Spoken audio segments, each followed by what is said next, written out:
someone was one of my friends today was asking, like, she's like, oh, I heard you have a podcast. And I was like, yeah. And so we were talking about it a little bit, and she's like, so is it like you guys write scripts for it? And I'm like, no, we just talk. And she's like, what? How do you do that? I'm like, we're just smart. We know a lot of stuff. And then one of my other friends, I didn't realize he listens, but he was just like, it's true. They know everything. And what we don't know, we pretend we know. Yep. And act like we just like, you're just like, oh yeah, this is... I just know that off the top of my head, of course. Totally remember this. Oh my God. It was just so funny. He's like, they do. They just know it. Yep. Yes. That's right. Gotta leave that in. We just know it. All right. Okay. All right. Here we go. We are going in 3, 2, 1. Let's go. Let's go. Oh, did you want to? Sorry, I'll let you. Next one. I'm in love with you. Snap out of it. I'll have what she's having. Too many guys think I'm a concept, or I complete them, or I'm gonna make them alive. But I'm just a fucked up girl who's looking for my own peace of mind.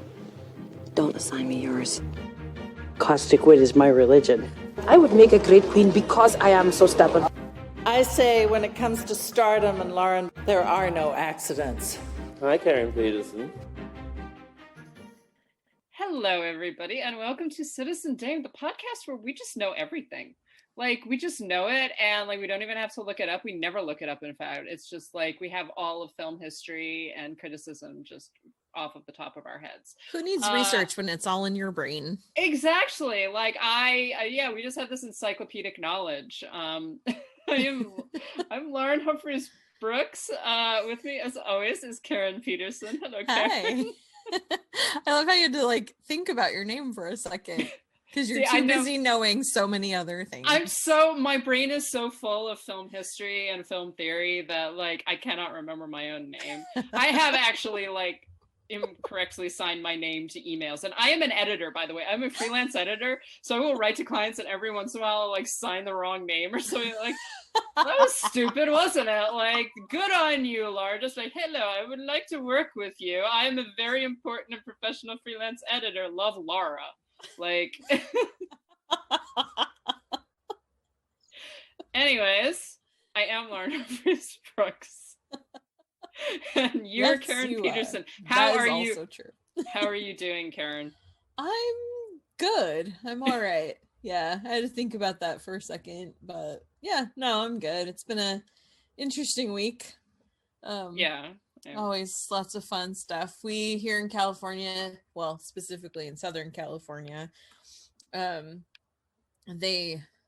new guideline is that if the ICU beds in a county drop below 15% availability, that you go into an automatic 21-day stay-at-home order. And that happened last night. So we're going into a stay-at-home order tomorrow for 21 days. Good times. Yeah, which means that we'll be out of it on, what is that, December 27th. So cool. I mean, really, we should all be in stay-at-home orders. Everybody just buckle down. Like, come on, let's get through the next couple of months. We have a vaccine. We'll start getting vaccinated, you know. Exactly. That's the thing. I mean, I've basically been living this way for months. Occasionally over the summer, I was going out to dinner with friends and we would eat out, you know, outside.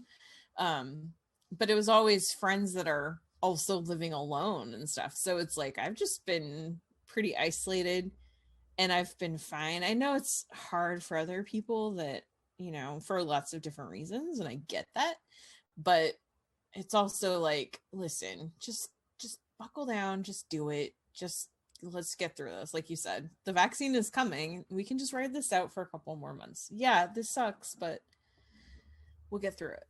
Yeah, exactly. I mean, I have to say, other than traveling upstate has pretty much been what I did. But then even just being here, it's just basically like, you know, we go out to pick up groceries or to pick up like drugs from the pharmacy or something like that. And that's pretty much it. That's all that we do outside, you know. Yeah. Get takeout every once in a while. But yeah, everybody just and wear your mask. Everyone wear your fucking mask. Like, dear God. I don't understand why that's so hard to get people to do, you know.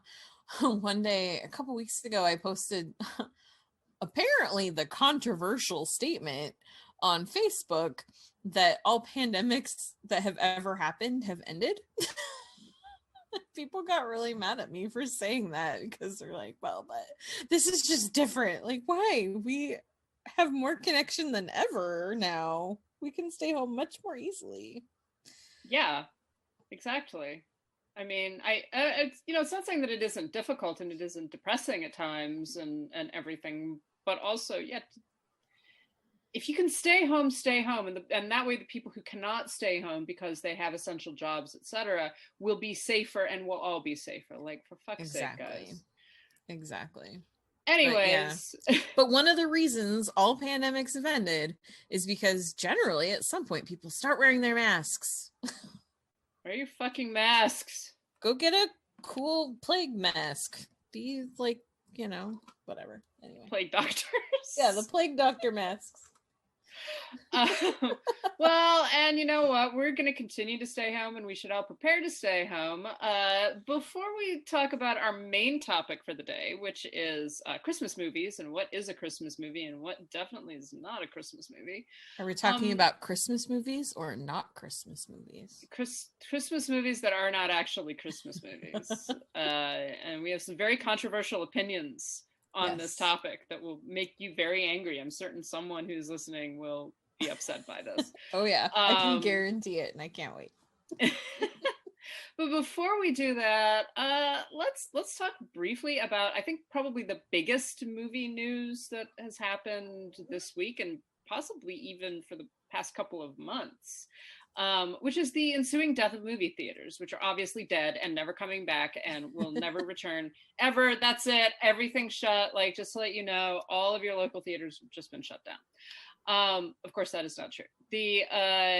But what has sort of created this apocalyptic scenario in the minds of many people is that Warner Brothers has announced that they are going to move their entire 2021 slate to being released on HBOMax and in theaters, which means that we're going to get a window where you'll be able to stream the films and you will also be able to go to the movie theater for them.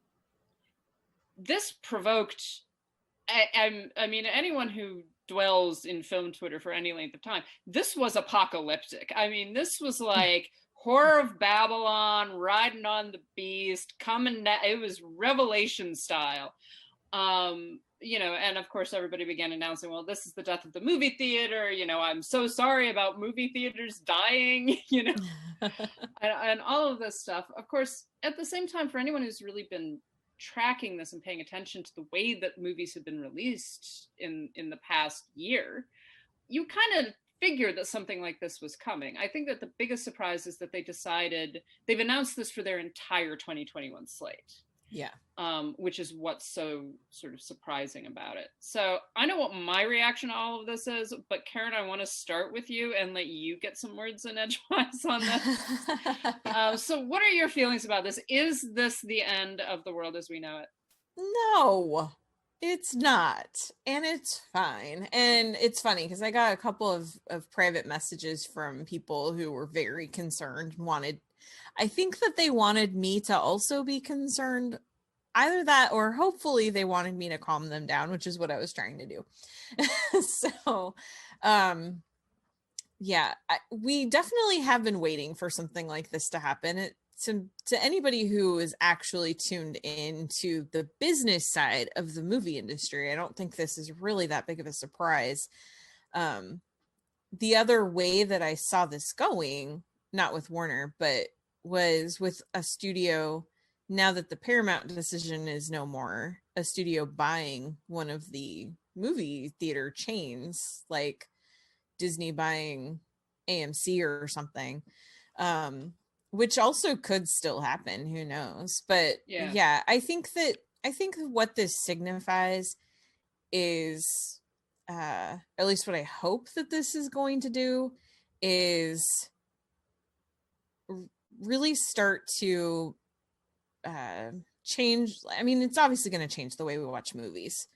But what I'm hoping is that these big, huge, mega, gigantic budgeted films will start to get reined in. I mean, you can make a great movie without a $250 million budget. Part of the problem with movies is that for the last few years, they've made it so that a movie can't be successful unless it makes $500 million.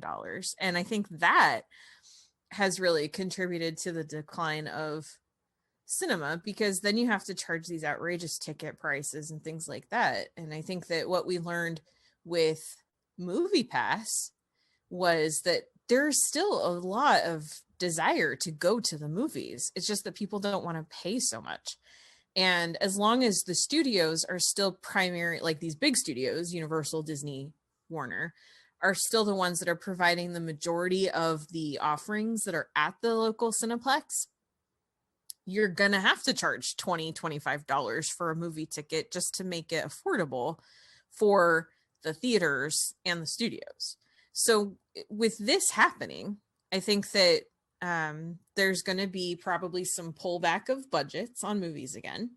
And I think that this gives more of an opportunity for smaller studios and distributors now to be able to get back into theaters. So I think what we're going to see over the next few years is a bigger rise of independent film again, which this is something I was explaining to someone the other day. Like, the industry works in cycles. Every industry works in cycles.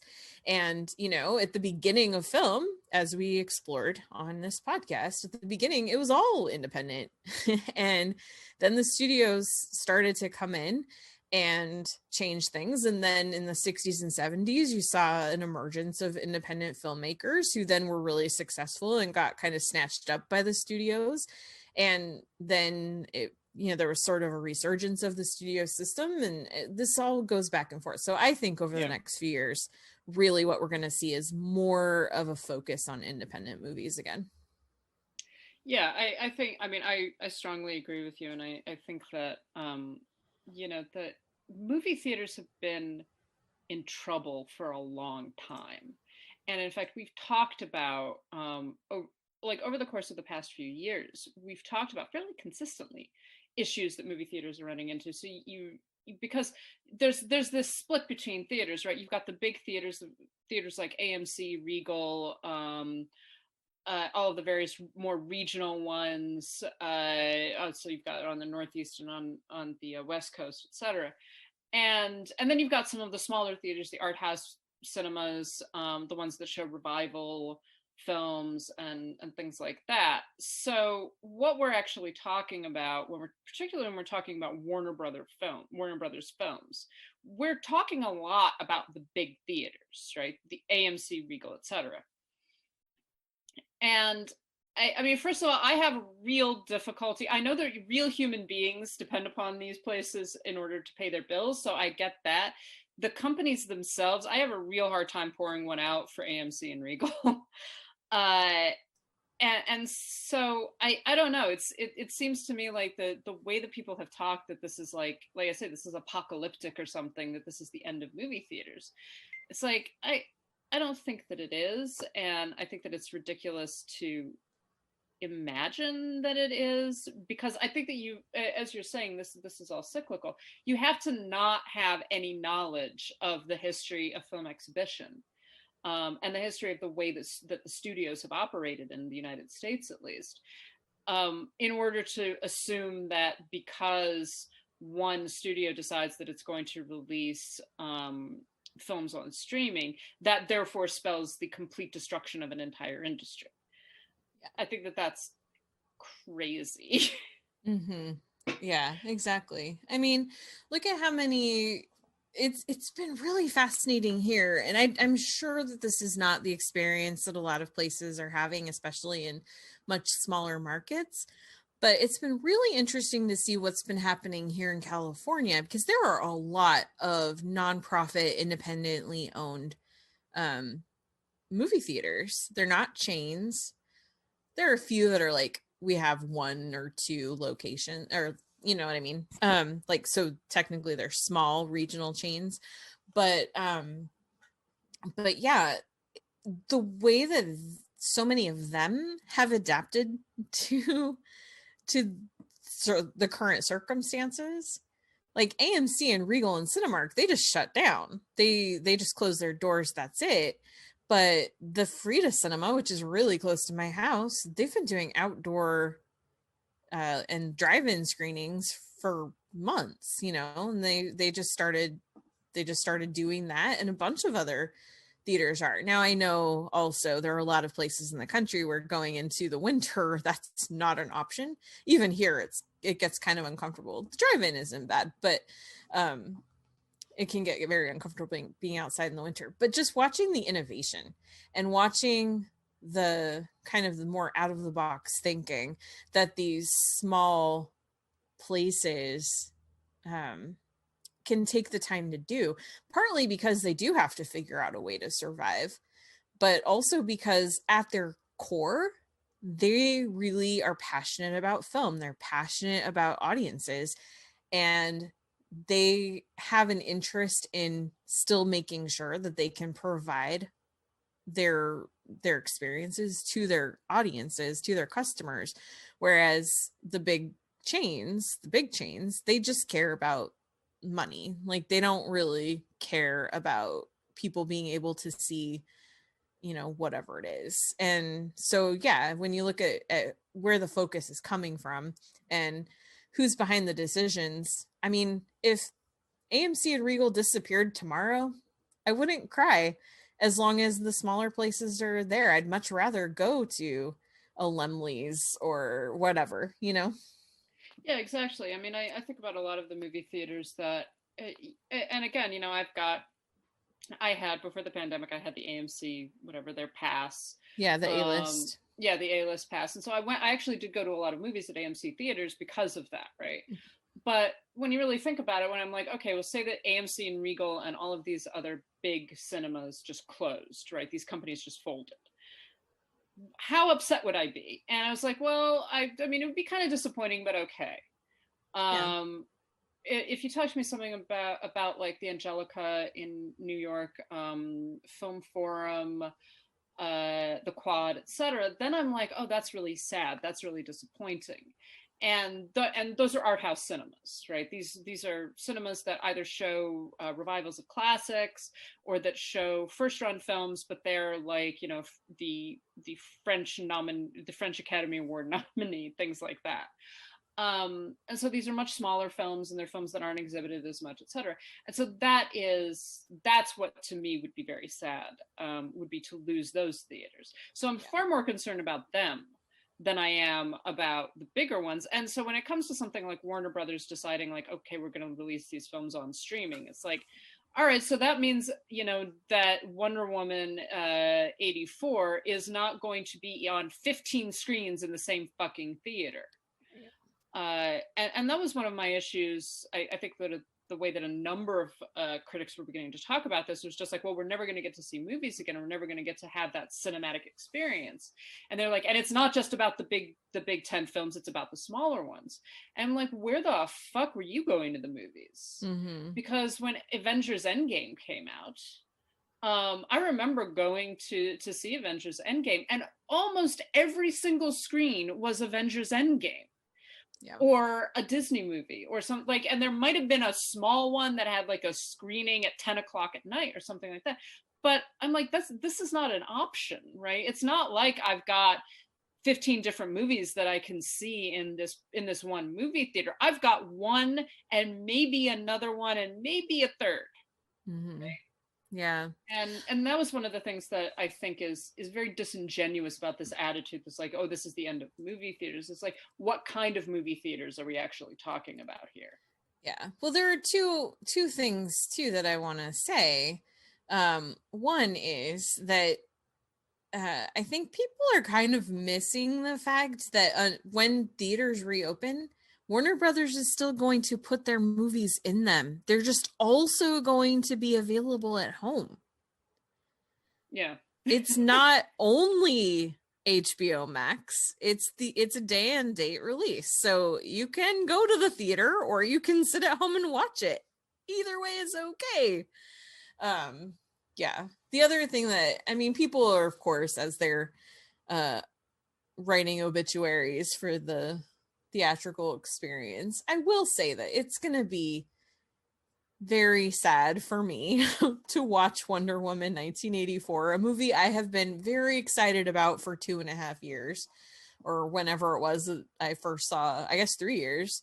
I've been very excited about that movie, and it's going to be really sad to sit here in my apartment all by myself and watch that for the first time. And some of my favorite experiences with big studio blockbuster movies have been in big crowded theaters on opening night and enjoying that with an audience. So all these things that I'm saying, it's not that I don't care. It's not that I'm not part of this, like, oh, that's kind of a bummer, because I feel it too. I'm just looking at the bigger picture here and realizing that there's a lot of other things that we can focus on, and there's still good things to look at in this situation. Yeah, exactly. And I think one of the smaller points, or one of the points that maybe doesn't get discussed a lot, and that I know that our mutual friend and former colleague Kristen has talked about herself, but it's something that doesn't get like touched on a great deal, is the issue of accessibility. And it's both economic accessibility, location, right, accessibility, and accessibility for the disabled. And theaters are not terribly accessible in a lot of different ways. So for instance, you know, and I've talked about this before, you take the place that my parents live versus where I live. Where I live in New York, I can go see pretty much anything in theaters when it gets released in theaters. I could see big tentpole films. I could see classics in 35 millimeter. I can see Parasite, and I can see Wonder Woman, and I can see like pretty much anything that I want to. My parents do not have that luxury for two reasons. One, they live in a rural area, which does have a movie theater, but it primarily shows first-run films, so they're going to get to see Wonder Woman, but not Parasite. And two, both of my parents are disabled, and going to the theater is much more of a chore than getting to watch a film at home.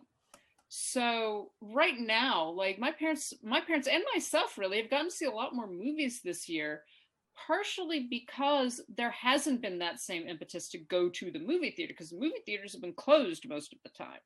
Yeah. Releasing first-run films on streaming is essentially saying, like, you know, I can recommend a movie to my parents and they can actually watch it. They don't have to, you know, wait for it possibly maybe to come out on streaming within 3 months. They can watch it right now. And I can actually say that to them. And that's important too. It means more people will get to see more movies. Yeah. In different ways. And there's nothing wrong with that. Yeah. I think that that's going to be another like unexpected benefit of it. And I know that there are people who it might not even be something that they consciously are aware of, but I think some of them, they are consciously aware of it. It will eliminate that exclusivity that a lot of people like to enjoy, that they've gotten to see something that no one else has. And I am one that, because I love movies and because I want other people to love movies, I don't care. I actually I was thinking about this the other day. Like, when I see something 2 months before it comes out, I'm actually bummed. Not that I got to see it early, but because I have no one to talk to about it. And I don't get to enjoy that experience of, you know, discovering things right along with other people. Not that I'm gonna give up my job, because my job is really fun, but I am not one that like needs that exclusive feeling of getting to experience something that other people don't get to. So I think that there are a number of critics and there are a number of just film goers generally who do want that. There's a certain type of power I think that it gives. Yeah. And they really do want that, and they're seeing themselves losing that, and they've lost it this year too. But I do have to say, there've been a lot of really good movies this year. Oh my gosh, so many. You know, yeah. We've talked about this like, oh no movies are coming out or something. It's just like, that's not at all accurate, actually. I've seen quite a few. And they've all been really good, and they are movies, by the way. The Small Axe series is they're fucking movies. AV Club. I know, like, oh, they're television. It's just like, yes, isn't that wonderful that we have just decided words have no meaning? Great. I do have a small clarification on that, but we'll come back to it in a minute. If you say that they are not movies, I'm leaving right now. I swear to God, no. This is not. I actually haven't watched them yet. And what I was gonna say, as far as good movies, is like I've seen over 80 of this year's releases, and you have to go down. Like I keep track of everything, and you have to go down to the 50s on my list to get to where I'm seeing stuff that I didn't like. I have liked so many of the things that I've seen this year, which is really unusual. And it's been an exciting year for movies. And I think a big part of that is the fact that we haven't had as many studio films. There have been a lot fewer. And so we're getting to discover all these other movies that normally audiences wouldn't find, and stuff that would be kind of, what's the word? Just kind of not under the radar, but something like that. There's a specific word I'm trying to think of, but movies that I would maybe see because a publicist wanted me to interview someone for it, or like someone would insist I need to watch it before my critics group votes for awards or something like that. But because that's been the main bulk of what we've had to choose from, I've gotten to see stuff that I would have otherwise missed that has just been such a gift. Like I've seen so many things directed by women, so many things directed by people of color, and it's been really exciting to see, to look at my list of 80 films and realize how few of them are directed by white men this year, and how much richer my experience has been. Yeah, it's so true. There really are some great films that most of which are available to watch right now. Yeah. And there are more that are coming. That's the thing. Like, there's actually a lot of, like, you know, we were discussing before we started recording Mank, which just came out on Netflix, and you can go and sit down and watch it right now. You can even watch it in parts, which is probably the way that I am going to watch it, because it's over 2 hours, and I don't want to sit around for 2 hours, 15 minutes. I don't care if you're David Fincher. But there's a lot of interesting stuff that is coming out, and that's the thing. Our viewing habits have changed, and they changed long before the pandemic started. Like the pandemic has sort of hastened certain things and reshaped certain things. But the way that we watch movies, the way that we consume media generally, has changed, and it's going to keep on changing. And that does not mean it is the end of the world, and that sure as fuck does not mean that it's the end of films or the end of movie theaters. Right. Yeah. I mean, we've been talking about the death of theaters since Netflix started really becoming a player in big Oscar contention for stuff. And people have been saying like, oh, if Netflix can get in there, then there's going to be less incentive for people to release stuff in the theaters and blah, blah, blah. So, I mean, we've been talking about this for a couple of years, and I mean, the drive-ins were supposed to all be gone. They've had a resurgence. So I think we've still got a long ways to go before we stop going to the movies completely. And again, things work in cycles, and this Warner Brothers deal is for 2021. They haven't said anything about what they plan to do beyond that. And who knows? They might not even, like, they might decide to renegotiate some of that later. Who knows? We'll see. Yeah, exactly. And I do have to say, it is not safe to go to movie theaters right now for most people. So I don't know.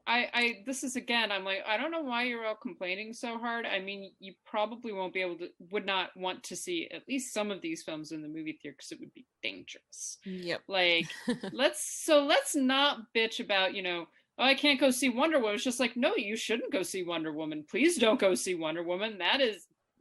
Don't do it. Like, yeah, my only thing about Wonder Woman is that I wish that they had kept the original release date, which was last year, the week before Rise of Skywalker. And the reason they chose to move the date was so as not to compete with the Rise of Skywalker. And man, they would have blown it out of the water.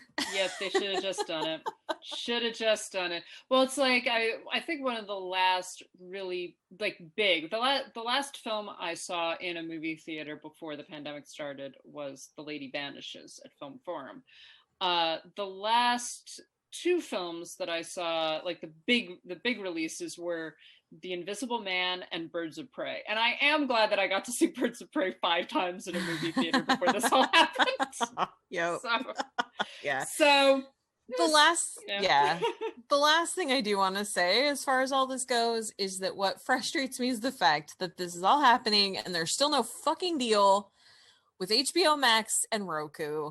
And so it's like, great, you're going to do these dual release thing. Cool. But what about the 80 million of us, or 50 million or whatever, that have Roku? I think it was 80 million combined with Amazon. So I think it's like 50 million people have Roku. And supposedly, like, one reporter did a story that was saying that they believe that part of this is to put pressure on Roku because I guess maybe they're the ones that are holding up the deal. And that might be true. I don't know. I don't care. It doesn't matter to me who's responsible. Just fix this. I want to watch my movies, damn it. Yeah, I do feel that, and I feel the same way because I have Roku, and I'm just like, okay, but if you don't get a deal on this, you're losing out on so many viewers and so many subscriptions. Because I admit, I will probably get a subscription. I'm gonna get an HBOMax subscription just so that I can put Dune on my queue and never actually watch it. So just like, it's just going to be on there, and I look forward to the conversations when we discuss, is Dune a TV show, which it is. I've decided this goes completely against most of my other thoughts, but I'm just going to keep on calling it a TV show. Well, it's okay for TV. I mean, it's like, yeah, it's good for TV, for a TV movie, Yeah. What I did want to say as far as Small Axe goes, so Steve McQueen says that they're movies, but it's not on Amazon's FYC site, and they apparently are not submitting any of them to the Academy as movies because there is an Emmy rule that for some reason documentaries are excluded from this, but if they submit for Academy consideration, they will not be eligible for Emmys. So I mean, I would go for Academy consideration rather than Emmy consideration. Yeah, given I the don't quality know of why, some of those films. But all right. Anyways, they're still not television. I hate to tell you. I mean, like I said, I haven't watched them, so I can't make a judgment based on that. But from everything I'm reading about them, I don't know why they wouldn't be films. They're standalone films. I don't know how you can possibly like categorize them as television. It's stupid. Which is different from Twin Peaks: The Return, which is fucking TV because it's episodes. Yeah, if it's episodic, that is television. Yeah. Anyways, we're right. Yep. So let's move on and talk about. We talked about that for a while. Wow. We had a lot to say about it. We do have a lot to say about the apocalyptic destruction of movie theaters, which they just all exploded all at once when this announcement was done. But let's move on and talk about our actual central topic for this episode, which is what is a Christmas movie? Are these Christmas movies? Does a Christmas movie just have to take place at Christmas or be Christmas adjacent in order to be a Christmas movie? So let's start out with that question. What is a Christmas movie, Karen, in your opinion?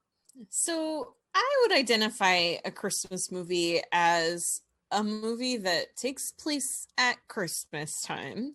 And see, I think that there's an and there. I don't think that's the only qualifier. And I think it has to have something fundamental to do with the spirit or the specific festivities related to Christmas. But most importantly, I think like the spirit of Christmas. See, this is going to be a really boring episode because we're just going to agree completely. Because we're both right. Because we're right, as usual. Yes, I absolutely agree with you. And I think that it's that second part that throws people off a little bit. It's that spirit of Christmas and that, you know, and I guess that we have that, what the spirit of Christmas actually is a question maybe, but there is something there's something happy and joyful and warm, but it's also a little melancholic, and I think that some of the best Christmas movies that we can call Christmas movies definitely kind of have that. But yeah. Let's go through a few movies where there is an open question about whether or not these are Christmas movies, and I think we should start with the first movie that is on this list, and it's the one that sparks heated debates every single goddamn year, and no one can agree. Die Hard. Is it a Christmas movie? Well, according to John McClane himself, Bruce Willis, Die Hard is not a Christmas movie. It's a goddamn Bruce Willis movie. First of all, it came out like in July. I mean, that right there, I think, sure, you could release a Christmas movie in July. That's fine. But I think it's just one that they just happened to set at Christmas time for some reason during an office Christmas party. But a movie about terrorists taking over a company and holding people hostage and trying to steal a bunch of stuff out of a safe. It's not a Christmas movie. No. Yeah, no, I agree with you. And Christmas in that movie is more of it's a plot device. So it gets John McClane there, right? Yeah. It means that only a certain group of people are in the building at the time. Right. It provides a useful sort of setup for the action of the film. It could have just as easily taken place over Independence Day, you know, like that would also been an excuse to have few people in the building. Yeah. There's lots of excuses for why they would be having a company party. You know, lots of companies do summer retreats and stuff. So. Yeah, I actually think that the major thing with it being Christmas or being a major holiday is the fact that John McClane is there. So you have to have a way to get him there to begin with. He has, and so, you know, why is this New York cop suddenly in LA? Yeah. And that's the most important part. But yeah, it's not a Christmas movie. Yes, I know there's a dead guy in a Santa hat that says ho ho ho. That does not mean it's a Christmas movie. I will say that I'm glad that it's set at Christmas time so that we do get that great Alan Rickman line where he's reading the sweatshirt, because I love the way he's like, ho, ho, ho. It's just so like awesome. I don't know if you've ever read any of Terry Pratchett's Discworld books. A couple. Have you read Hogfather? Yes. Okay, so Death saying ho ho ho. That's the way that I always imagine Alan Rickman as the voice of Death. Yeah. Yeah. Ho ho ho. Exactly. Anyways, see an intersection of fandoms here. All right, so the next one I think is a little bit more contentious in some ways. Gremlins. Is Gremlins a Christmas movie? It does take place at Christmas. A lot of what happens like revolves around Christmas as a holiday. At the same time, it's more of a horror film, and it's kind of a very dark Christmas movie, if that's how we're going to label it. Mm-hmm. What do you think? Do you think it's a Christmas movie? I am torn because I do not think that it adequately captures the spirit of Christmas. However, it does sort of create this kind of subversion of Christmas, because but like the Mugwai is a Christmas present, right? And a lot of the events of the stories revolve around, like, Christmas is important for the events of the story. So I would say maybe yes. Yeah, I lean yes on this one also. Man, we really are going to be boring and agree on everything, aren't we? Yeah, I lean yes on this one because of the fact that I think that Christmas specifically is important to the story. Yeah, Gizmo is a gift, could have just as easily been a birthday gift, but he's specifically a Christmas gift from a father who has gone a lot and who doesn't spend much time at home, which I guess is what gone a lot means. But he, by bringing that gift, he helps bring something to his son, even though his son's pretty grown up. Kind of, I don't know how to explain it, but just like, I don't know, Gizmo kind of brings people together, which is what Christmas is about. And I think that you see elements of that togetherness throughout the movie, like Billy and his girlfriend or whatever she is, the great Phoebe Cates. Yeah, and I think that Christmas really does matter to the story. I think it's very intentional that it's set at Christmas time instead of like Halloween or the middle of summer or something like that. Yeah, definitely. And I think that some of it is about like a certain subversive aspect to the film, that, you know, oh, all of this horrible shit is going down at Christmas. At the same time, and I think we're going to talk about this on another episode, the question of the Christmas horror story is actually very important, and it's one that is actually associated with Christmas and has been for a very long time. The scary story told on Christmas. And I think Charles Dickens did that. Yeah, exactly. And so I think that the Gremlins does definitely qualify in that way as well. Okay, this one, Karen, you definitely put this one on the list because I sure as fuck didn't. Eyes Wide Shut. No, it is not a Christmas movie. What is wrong with you? It's completely set at Christmas time. How does this evoke the spirit of Christmas, It Karen? Definitely does not. Unless you are referring to the spirit of joy, and because that's how I feel when I look at Tom Cruise's face. No, this isn't a Christmas movie, but I put it on the list because Chris Evangelista from Slash Film wrote an article about how like it's his favorite Christmas movie, and I was reading it like I forgot it even takes place at Christmas. So yeah, no. Wow. That's all I have to say. Wow. All right. The lights are pretty though. Yeah, there's something wrong with anyone who calls this a Christmas movie. I'm sorry. It also came out in July, so yeah. All right, the next one I have strong feelings about. Bridget Jones's Diary. Yes, it is a Christmas movie. Absolutely. Explain.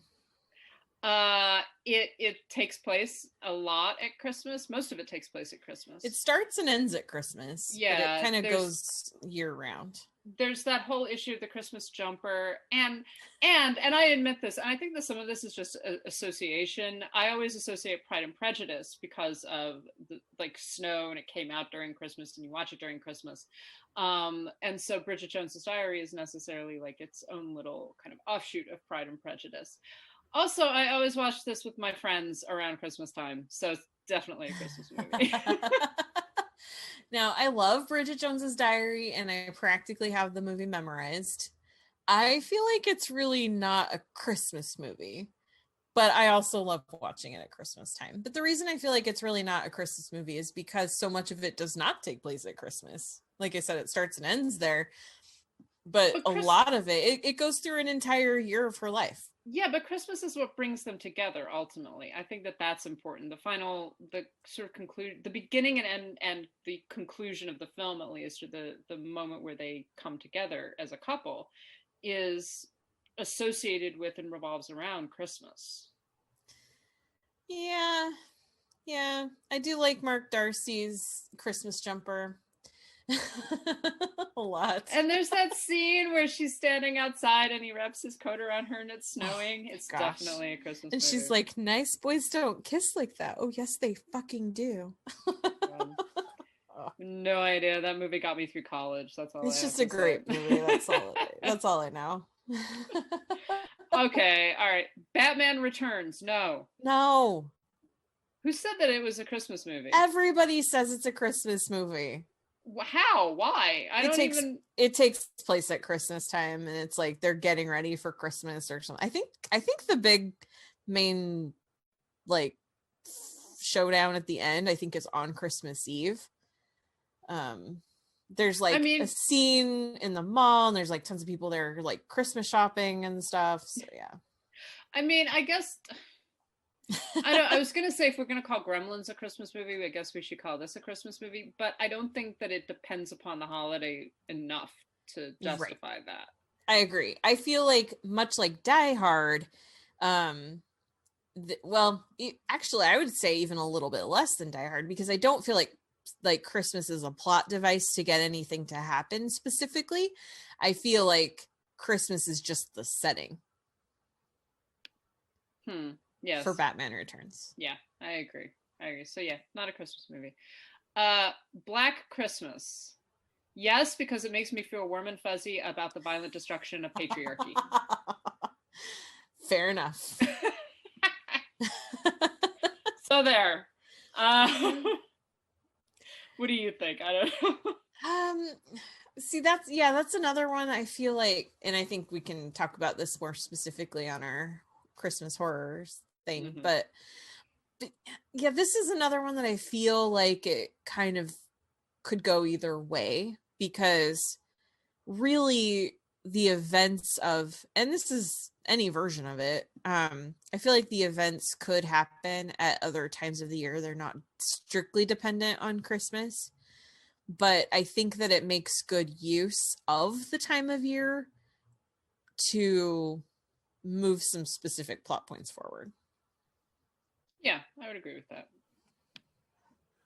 I admit I have not seen the next one, The Long Kiss Goodnight.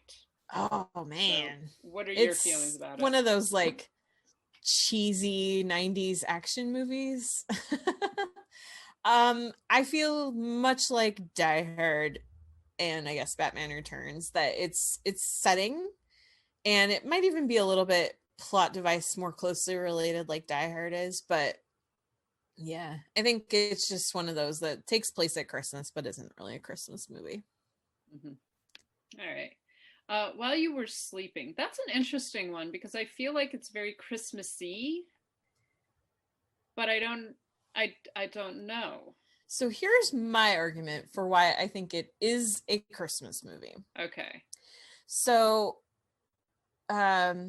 we don't know where Peter's going when he falls off the train or gets pushed off the train platform and ends up in the coma.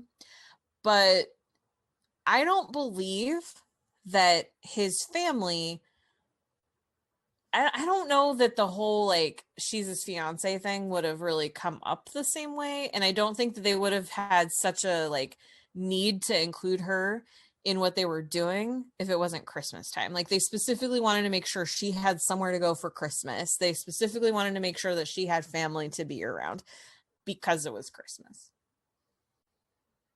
I can see that. It's funny. I don't necessarily associate it with Christmas, but it again, it evokes that sense of family, that sense of found family. You know, she kind of winds up in the midst of all of these people and sort of goes along with it.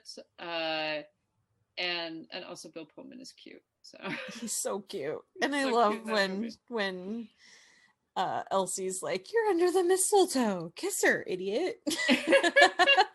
See, that would definitely reinforce the Christmas movie when you have a romantic comedy that involves like a kiss under the mistletoe. It's got to be a Christmas movie. And the cute scene where they're like slipping on the ice and he rips his pants and asks if she has some he can borrow, and she's like, "If you fit into my pants, I will kill myself." Then there's Joe Jr. and yeah. I love that movie so much. It is a sweet movie. 3 Days of the Condor. No, I don't think that's a Christmas movie. I don't either. That's another one that I forgot took place at Christmas time. The Apartment. That's kind of a tough one, I think. I don't associate it with as a Christmas movie, although a good bit of it does take place on Christmas. Yeah, it's like the week between Christmas and New Year's. Yeah. But I feel like you could make the argument that it is because of the fact that I really feel like part of the reason Shirley MacLaine's feeling so particularly depressed is the fact that she can't be with the man she thinks she loves, and can't spend the holidays with him because he's with his family. And I think that's something, that loneliness and isolation is something a lot of people feel around the holidays in particular. So that's where I'm like, I could see that. Yeah. Okay. I'll take that. Okay. Trading Places. Trading Places is, again, I love it. But I'm trying to part of it does take place around Christmas. I think the whole thing takes place at Christmas, doesn't it? I honestly don't remember. I just remember the really gross scene where Dan Aykroyd is dressed in a Santa outfit and he eats a fish through his Santa beard, and it's oh, this is gross. But yeah, it does take place around Christmas, and I mean, there's no more fun than just destroying rich people over Christmas, so that's nice. Yeah, I mean, why not? I feel like, I'm trying to think. I feel like I think this is one of those, again, where sure, some of this could have happened at any time, but it feels like they make good use specifically of Christmas and the commercialism of Christmas. To tell the story. So I feel like it counts. Okay. Iron Man 3. I don't even know what to do with that because I had forgotten that it has anything to do with Christmas. So yeah. Iron Man 3, is it a Christmas movie, Karen? Is it? No. It takes place at Christmas, but no. It's also the best Iron Man. Don't at me. Actually at me so I can tell you you're wrong. Yeah, I mean, I'd probably go with that, actually. I love it because of the fact that it's where you really see Tony dealing with his PTSD. And I think that was something that was not commonly seen in superhero movies until then. And the stuff that he had experienced, it's really abnormal for people not to have PTSD. So I appreciated that he was experiencing that. And it was over Christmas and he was alone. All right, so the next one, I again, is a little controversial because a lot of it does not take place during Christmas, although some of the major parts of it does. Meet Me in St. Louis, the film with and I'm blanking on her name, Judy Garland, directed by Vincent Minnelli. I consider that a Christmas movie. I guess it doesn't have to be, but I don't know. To me, it feels like one. And well, it's famous. I mean, I think that one of the most famous songs and certainly the most famous sequences, it has to do with Christmas. Yeah. And about missing Christmas but it actually deals with every holiday. It hits all of the beats for every holiday. That's true. I don't know. I'm sort of torn about it, to be honest, although it does have a lot of the elements of the other films that we've talked about in terms of Christmas movies. That's about family. It's that melancholic aspect as well, about sort of having to leave or thinking about leaving home and stuff like that. So I don't know. I'm torn on that one, to be honest. Yeah. I mean, I associate it with Christmas, I think, because that's the most memorable aspects or sequences from the movie are the Christmas scenes. But yeah, I could see people not considering it that way. I don't know. So the other one is similar in my mind, Holiday Inn, which I don't know if you have seen Holiday Inn. Yes, I have. Okay, so Holiday Inn, which is the Bing Crosby, Fred Astaire movie from the 1940s, and it's kind of the precursor to White Christmas. Is it a Christmas movie, though? Because it actually does take place over a full year of holidays. It's not specifically about Christmas. Right. And I mean, yes, it's the movie where the song White Christmas came from, which spawned the movie White Christmas. But yeah, Holiday Inn, I just feel like it's just a holiday movie, not a Christmas movie. Yes, I agree. Holiday Inn is not a Christmas movie. The next one is a Halloween movie, The Nightmare Before Christmas. Yep. Yes, because it's before Christmas. It's Halloween. It's not Christmas. If I only watch it on Halloween, then it's definitely not a Christmas movie. I like to watch it other times too, but yeah, no, it's a Halloween movie. I would call Home Alone a Christmas movie. I do advocate for that. Although, as numerous people have pointed out, it is a shockingly violent, murderous Christmas movie in some ways, because it is all about a little kid beating the shit out of a couple of robbers who really deserve it. Let's face it. Who deserve it. Who absolutely deserve it. But still. Yeah. Well, and it's funny because like the movie that he's watching throughout the movie within the movie is not a Christmas movie. It's a gangster flick that was made up for the movie, which I loved. When was it Seth Rogen last year who suddenly discovered the angels with dirty faces or whatever, angels. What is it in the movie? It's based on an actual movie, but it's based on Angels with Dirty Faces, which is Angels with film. Filthy Souls is because then the sequel in Home Alone 2 is Angels with Even Filthier Souls. It's like, how did you think that was anyway? Yeah, but it was really funny when people were discovering all along with Seth Rogen last year that Angels with Filthy Souls was not real. It was hilarious. It's a Merry Christmas, you filthy animal. Yeah. Keep the change, you filthy animal. Yeah. But I would definitely say that Home Alone is a Christmas movie because of the fact that yes, the family could have been going to Paris for any reason at any time of the year, but it really is even more than just like the family going on vacation. It's specifically bringing the family back together for Christmas. Mm-hmm. And there's that really, really moving, sweet scene with Catherine O'Hara where she's begging someone to help her get back to her son, which it's kind of funny because like her focus is being with him on Christmas and not the fact that her 8-year-old is home alone. but when she's like, this is Christmas, it's the season of perpetual hope, and yeah, and that's really a big theme throughout the movie is depending on the kindness of people, because it is Christmas and because that is the time of year when we're always a little bit nicer to each other, or at least usually we are. We're supposed to be. Yeah, definitely. No, I agree with you. And then the final one is a movie that I don't know. I think that it probably is a Christmas movie, but that does not mean that I like it. It's a Wonderful Life. Karen, is it a Christmas movie to you? It's a Wonderful Life is the Christmas movie to me.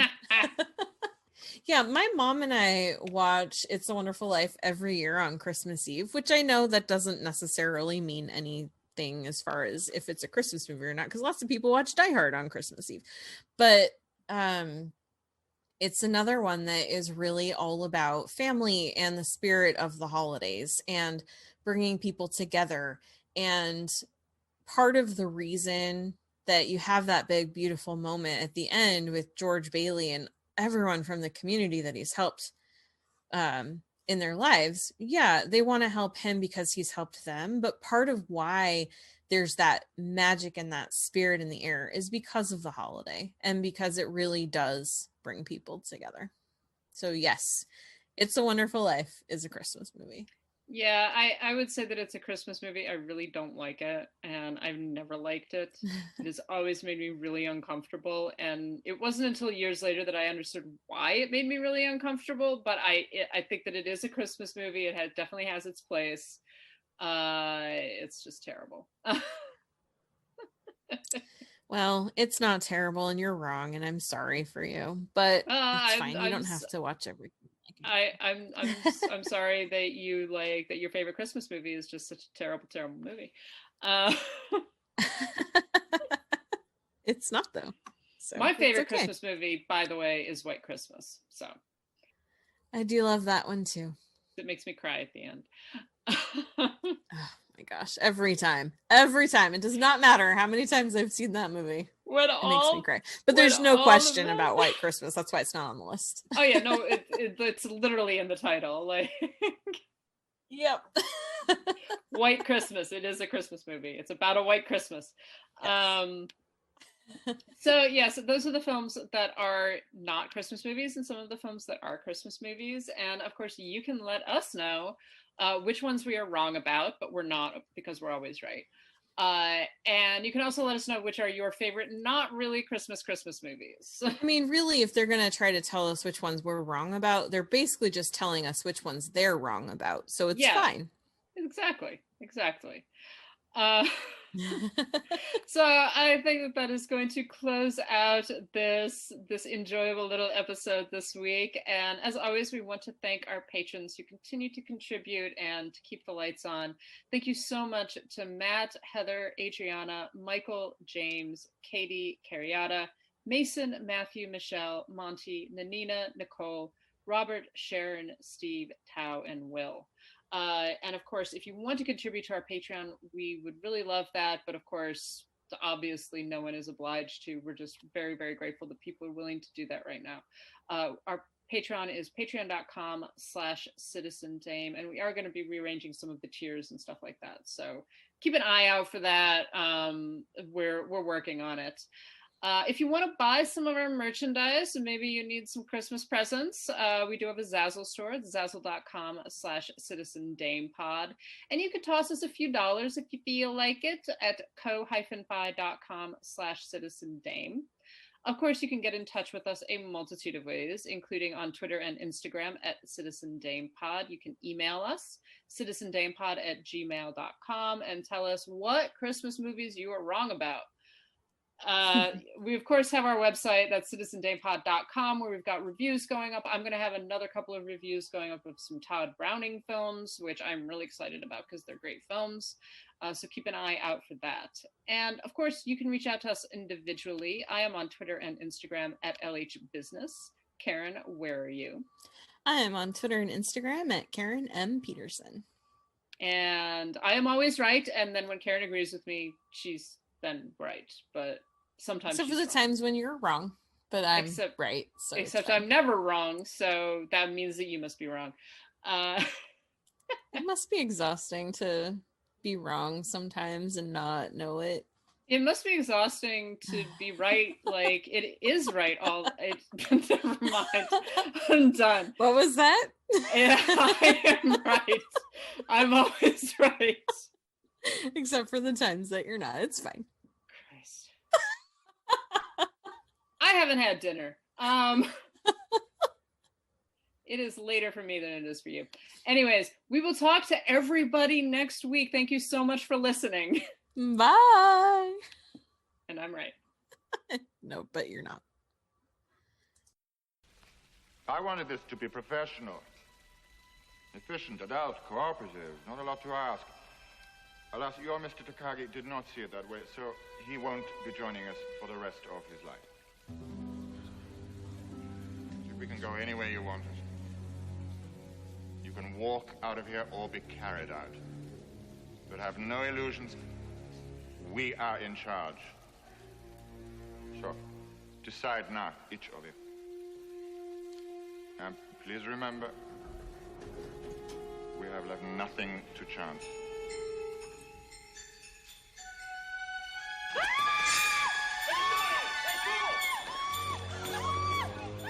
Get them back. Knock them back.